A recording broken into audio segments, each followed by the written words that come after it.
Hi, Chargers. On this one, factoring polynomials using the greatest common factor, essentially what we're going to do is we're going to do a reverse distributive property process so that we can set this to 0 so we can solve for x. So what we want to do is we want to write down this problem here a little bit larger.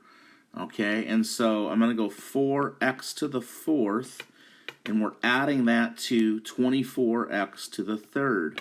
All right, and basically what we want to do from this point is we want to break down each of these into, we want to simplify it. We want to go into what we call expanded form. So 4 is 2 times 2, and x to the fourth is x times x times x times x. And we're gonna put that right there, okay? And then we're gonna do the same thing for 24x to the third.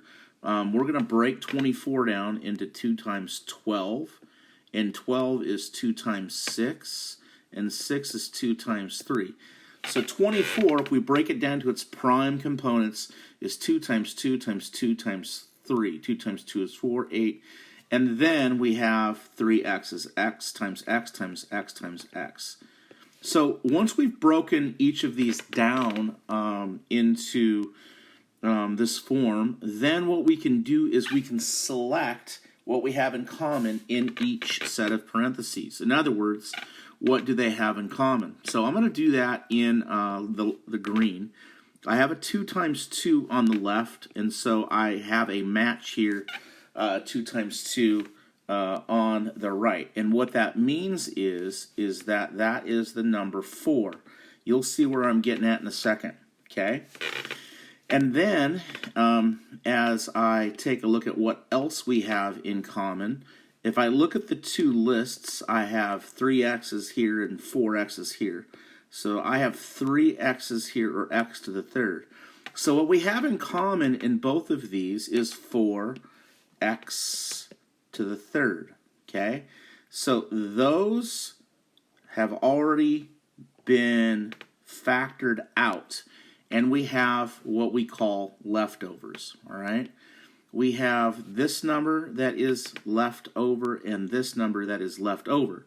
Now you'll notice that they are separated by a plus, and so what we're going to do is we're going to put what's left over inside parentheses. The x goes there, the plus goes there, and 2 times 3 is 6 goes there. And so now, guys, what we have is we have a factored problem. And so this is just one of the skills. And then now what we could do is we could use our zero products property that's to actually solve for the values of x that would make this true. Not that that is what is in this lesson, but this is why you do it. In other words, you can say 4x to the third equals 0. You can say x plus 6 equals 0, and then solve for x.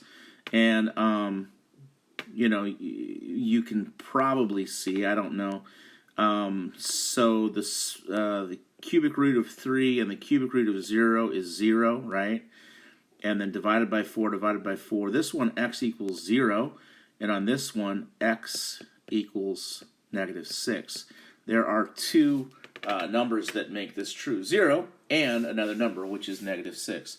Not that that's what this assignment will entail, is you actually finding those, but I wanted you to understand the purpose of doing this. We want to break this down into the product of two polynomials so that we can set it equal to 0, use the zero products property, and then find the possible values of x.